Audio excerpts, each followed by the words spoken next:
moi je fais l'effort de parler. Vous avez peut-être vu les vidéos de la ventre de Black. Mais ça, c'est très tard. Vous n'avez que vu juste une petite partie. Vous avez que vu les vidéos de 2016, de 2017, pardon. Où sont passées des vidéos de 2013. Où sont passées des vidéos de 2012. Où sont passées des vidéos de 2014. On ne vous montre pas ça. La ventre de Black, ça fait mal. C'est vrai. Mais croyez-moi, il y a pire que ça. Si je dis qu'il y a pire que ça, c'est parce que moi qui vous parle, j'ai été vendu et je sais ce que c'est que la Libye parce que je sors de la Libye. J'ai fait beaucoup de temps en Libye et je le maîtrise dans ma main. Moi, j'ai été vendu à 150 000 francs CFA dans la ville de Sabah que beaucoup connaissent. J'ai travaillé pendant 6 mois dans le champ. Avec la grâce de Dieu, je me suis enfui. Mais je n'étais pas sauvé. Je me suis déchargé d'un fardeau pour embrasser un autre fardeau. J'ai fui de Sabah pour Bengualit.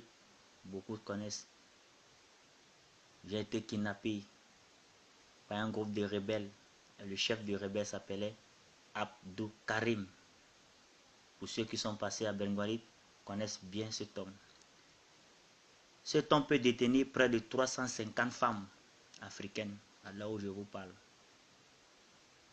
Les hommes, je ne peux pas compter. Des chicottes mentionnent très bien. Des courants électriques sur votre corps. On était près de 1000 et quelques personnes. Je suis Abdou Karim. Par la grâce de Dieu, je me suis évadé seul. Ça, c'est en 2016. Quand j'arrive à l'extérieur, je ne peux pas aider mes frères qui sont à l'intérieur. Je ne peux pas me plaindre chez quelqu'un. Tous, c'est le même panier.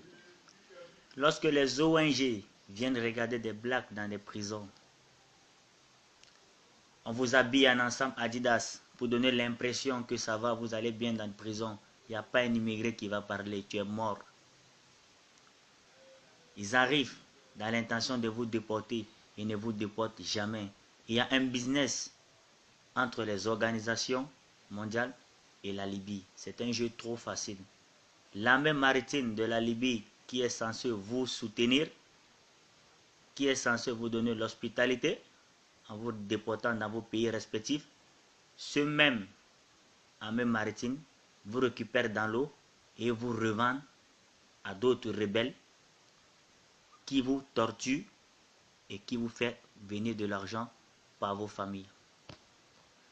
Je fais la prison en Libye 5 fois.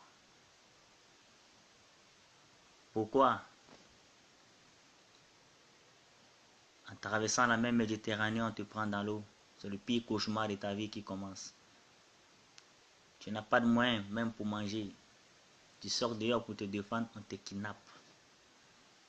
C'est pas facile. C'est le seul pays au monde que moi j'ai vu.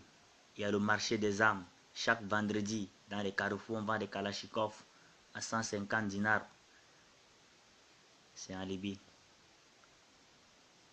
Les jeunes filles, si vous voyez nos sœurs en Libye, la manière auquel on torture les sœurs. Avec la prison des Rastas, on vous déshabille, vous les hommes. On te demande, toi, un homme, de coucher ton frère, ton pote que tu manges avec lui, tu dois le coucher. Si tu ne le fais pas, mon frère, tu n'as plus de jambes. Casse tes pieds avec des armes. Nos chefs d'État africains, vous restez tranquille, la bouche fermée. La petite vidéo, rien que la petite vidéo que vous avez vue, qui fait mal, qui me fait mal, a fait flipper déjà le monde. Si on vous montre la réalité normale, ça risque de déclencher la 3e guerre mondiale. Mais nous n'avons pas de téléphone en ce moment pour filmer tout ce qui se passe.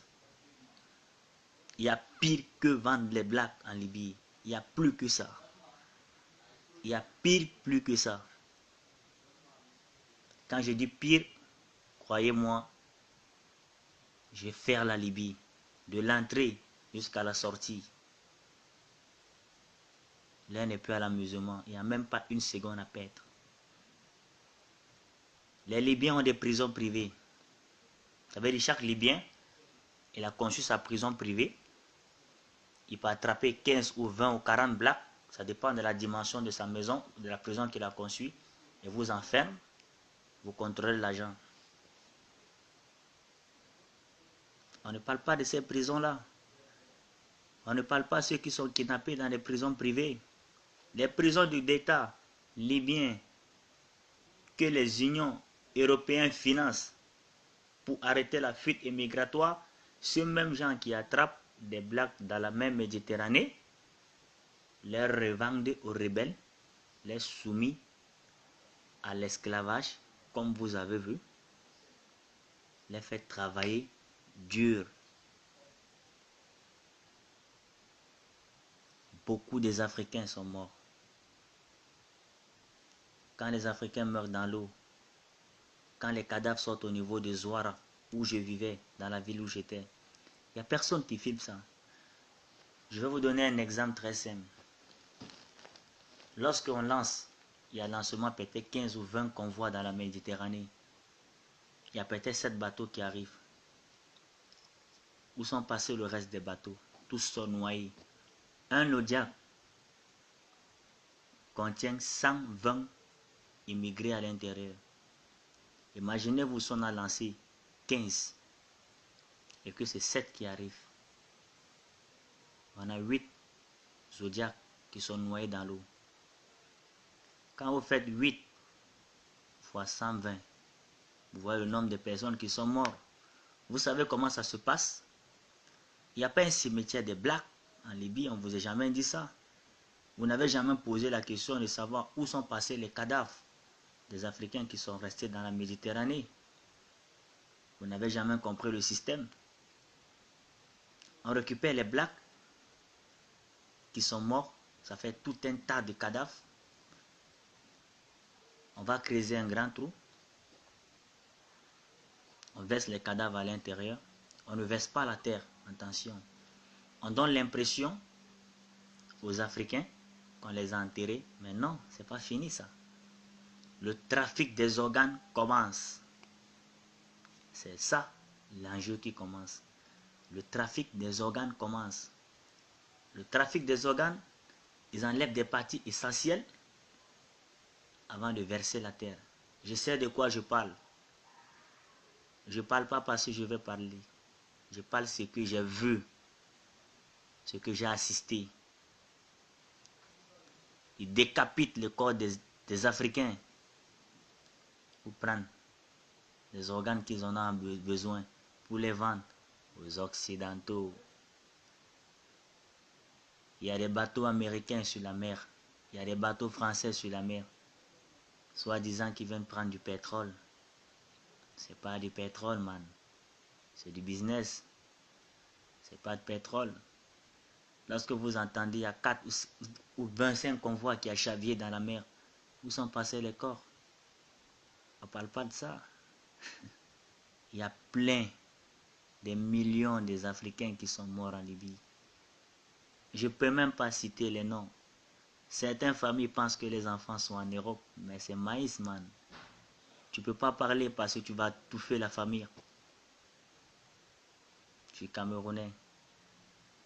J'ai perdu beaucoup de mes amis. À l'heure où je vous parle, beaucoup sont en prison. Des prisons que même des chefs d'État africains ne peuvent jamais retrouver dans les sous-sols. Il faut quelqu'un qui maîtrise le terrain. Il faut quelqu'un qui connaît le terrain pour citer ces prisons-là. Je ne peux plus pleurer. Je suis fatigué de pleurer. Nous avons trouvé des cadavres. Mais nous vous remercions tous pour cette grande mobilisation que vous avez faite pour nous aujourd'hui. Vraiment, ça me va droit au cœur. les chefs d'État africains, que vous venez, que vous ne veniez pas, vous avez déjà montré votre mauvais côté. Mais avec la mobilisation de nos frères, ça nous donne encore le moral, man, de pouvoir fuir les risques qui sont là. Dieu a son dernier mot. Merci à vous.